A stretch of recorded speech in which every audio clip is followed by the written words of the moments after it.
Sir G7 వేదికగా 16 నెలల తర్వాత ప్రధాని మోదీ అండ్ ట్రంప్ ఒకే వేదిక మీద కలిశారు. అయితే వ్యక్తిగతంగా ఏమైనా భవిష్యత్తు గురించి కానీ జరిగిన పరిణామాల మీద చర్చ ఏమైనా జరిగి ఉండొచ్చా? అంటే ఇక్కడ ట్రంప్ వీళ్ళిద్దరు అనేది కొంత ఆసక్తి రేపేదే. ఇక్కడ అంటే ఆసక్తి రేపడం అంటే ప్రధానంగా మనం చూసుకున్నప్పుడు G7 వేదికగా కలవటం అనేది ఒకటి. రెండోది, గతంలో మోడీ ట్రంప్ కలిసి దాదాపు 1.5 year అవుతుంది. కలిసిన నేపథ్యంలో ఇప్పుడు కొంత సఖ్యతగా ఉన్నట్టుగా కనిపించిన కొంత డిఫరెన్సెస్ అనేవి మనకి ఇక్కడ కనిపించాయి. ప్రధానంగా ఇక్కడ మనం స్పెసిఫిక్గా చూస్తే ఈ అగ్రనేతలు కలుసుకున్నారు, కానీ ఎలాంటి నవ్వులు లేవు, ఎలాంటి హగ్గులు లేవు. కేవలం కరచాలనంతో ఆయన అక్కడికి అది క్లోజ్ చేశారు. వీటితో పాటు ఈ సదస్సు సంబంధించి పరిస్థితుల్లో హార్మోజ్ జలసంధి దగ్గర జరిగిన అటాక్ లో మన నేవీకి సంబంధించిన వాళ్ళు మరణించడం అనేది ఒకటి జరిగింది. దానిని మోడీ తప్పుపట్టట్లేదు, మోడీ మాట్లాడలేదని చాలా మంది మాట్లాడారు. ఈ చాలా మంది మాట్లాడిన పరిస్థితుల్లో ఏమైంది, ఈ వేదికగా ప్రధాని మోడీ దానిపైన మాట్లాడారు.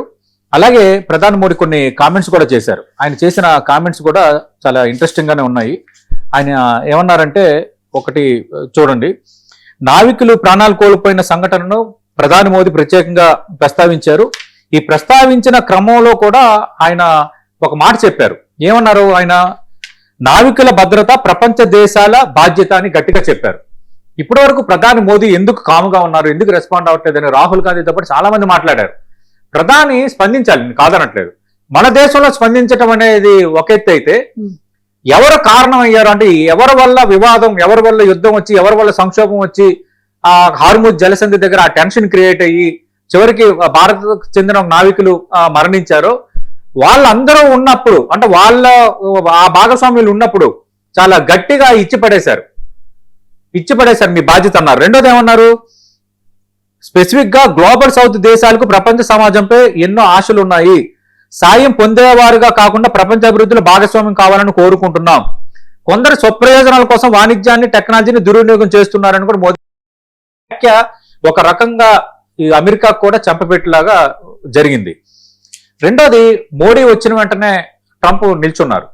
అది కూడా మనకేమవుతుంది అంటే, దౌత్యపరంగా ప్రతి సందర్భం కూడా ఖచ్చితంగా అది చర్చలో ఉండే సందర్భం. దాని వెనక మనం చూడాలి, ఎందుకు హక్ చేసుకోలేదు. గతంలో ట్రంప్ మోడీ హక్ చేసుకునే వాళ్ళు, నవ్వులేమీ లేవు అంటే ఒక సీరియస్ వాతావరణం క్రియేట్ అయ్యి ఉంది. ఎందుకంటే మనం చూసాం, అటు ఇరాన్ అమెరికా మధ్యలో ఇజ్రాయెల్ ఈ యుద్ధం నేపథ్యంలో తర్వాత ట్రంప్ అంతకు ముందు మన పైన విపరీతమైన ఆంక్షలు విధించారు. ప్రపంచ దేశాలపైన విధిస్తూ మన పైన ఎక్కువ విధించారు.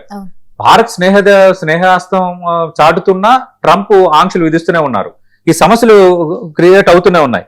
ఈ పరిస్థితుల్లో ఈ నిన్న జరిగిన పరిణామం అయితే కొంచెం కీలకంగానే చూడాలి. ఎందుకంటే ఆల్రెడీ భారత్ అమెరికాల మధ్య వాణిజ్య ఒప్పందం సంబంధించి ఒకటి ఫిక్స్ అయింది, అది తుది దశలో ఉంది. కానీ కొన్ని ఇష్యూస్ ఉన్నాయి. ఇక్కడ ఇష్యూస్ ఏంటి, అమెరికా తన వ్యవసాయ ఉత్పత్తులైన డైరీ ఒకటి, పౌల్ట్రీ, బాదం, వాల్నట్స్ ఇలాంటివి భారత మార్కెట్లో తక్కువ సుంకాలతో రావాలని కోరుకుంటుంది. కానీ ప్రభుత్వం అలాగే విపక్షాల నుంచి ఉన్న అభ్యంతరాల నేపథ్యంలో రైతుల ప్రయోజనాలను దృష్టిలో పెట్టుకుని ఈ రంగాన్ని పూర్తిగా తెరవడానికి, అంటే క్లియర్ చేయడానికి వాళ్ళు పెట్టిన కండిషన్స్ ఒప్పుకోవడానికి భారత ప్రభుత్వం సిద్ధంగా లేదు. అక్కడ ఒక టెసిల్ కంటిన్యూ అవుతోంది. ఇంకోటి ఏంటి, భారత్కు సంబంధించిన డేటా స్వేచ్ఛగా రావాలని అమెరికా టెక్ కంపెనీలు డేటా కోరుతున్నాయి. ఇది భారత గోప్యత భద్రతా విధానాలతో కూడుకున్న అంశం అని భారత్ దాంతో విభేదిస్తోంది. వీటితో పాటు డిజిటల్ చెల్లింపు విధానాలు, యూపీఐ వ్యవస్థలో విదేశీ సంస్థలకు సమాన అవకాశాలు లేవని అమెరికా ఆందోళన చెందుతోంది. ప్రధానంగా దీంతో ఒక ప్రతిష్టంభన కొనసాగుతోంది.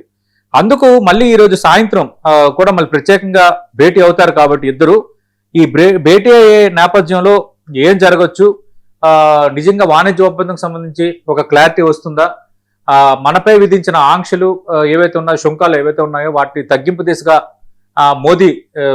ట్రంప్ ఏమైనా ఒక గ్రీన్ సిగ్నల్ ఇస్తారనేది వేచి చూడాల్సిన అంశం.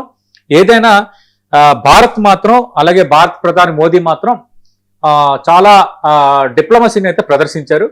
ఒకటి, G7 దేశాల సదస్సు వీటన్నిటి నేపథ్యంలో కలవటం, ఆ వేదికగానే మన యొక్క వ్యతిరేకతను చాలా sophisticated గా ప్రజెంట్ చేయటం అనేది ఒకటైతే, రెండోది మన ఏ విషయంలో తగ్గము, మాకు ఉండాల్సిన స్టెబిలిటీ మాకుంది, మాకు ఉండాల్సిన ఇంపార్టెన్స్ మాకుంది అన్న అంశాన్ని మోదీ చాలా క్లియర్ కట్గా ప్రపంచ దేశాలు అనేకంటే ట్రంప్కి మాత్రం చాలా గట్టిగా అయితే చెప్పగలిగారు. దౌత్యపరంగా ఇది మోదీకి ఒక రకమైన విజయమే.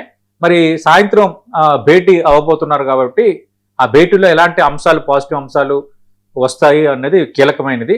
రెండోది ఏంటంటే, ట్రంప్ మనకి సాయం చేస్తున్నట్టుగా ఉండి, మనతో ఫ్రెండ్లీగా ఉన్నట్టుండి మనకి ఆంక్షలు విధించడం, మనకు సంబంధించి కొన్ని వ్యాఖ్యలు చేయటం, అక్కడ వీసా ఇలాంటి నిబంధనలకు సంబంధించి తీసుకుంటున్న నిర్ణయాలని భారతీయులు ఎక్కువ మంది ఎఫెక్ట్ అవుతుండడం మనం చూస్తున్నాం.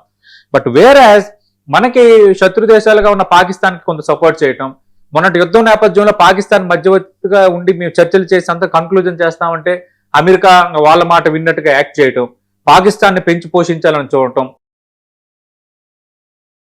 ఆసిఫ్ మున్నీర్ను ఒక పెద్ద శక్తిగా ప్రొజెక్షన్ చేయటం, ఇవన్నీ కూడా చిలిపి పనులన్నీ చేస్తున్నాడు. అంటే మనల్ని రెచ్చగొట్టే పనులు చేస్తున్నాడు. మనతో స్నేహంగా ఉండి ఒక చేత్తో ఇచ్చి ఇంకో చేత్తో తీసుకున్నంత చందంగా వ్యవహరిస్తున్నాడు. కానీ భారత్ని అమెరికా కానీ ప్రపంచ దేశాలు కానీ తక్కువ అంచనా వేయొద్దు.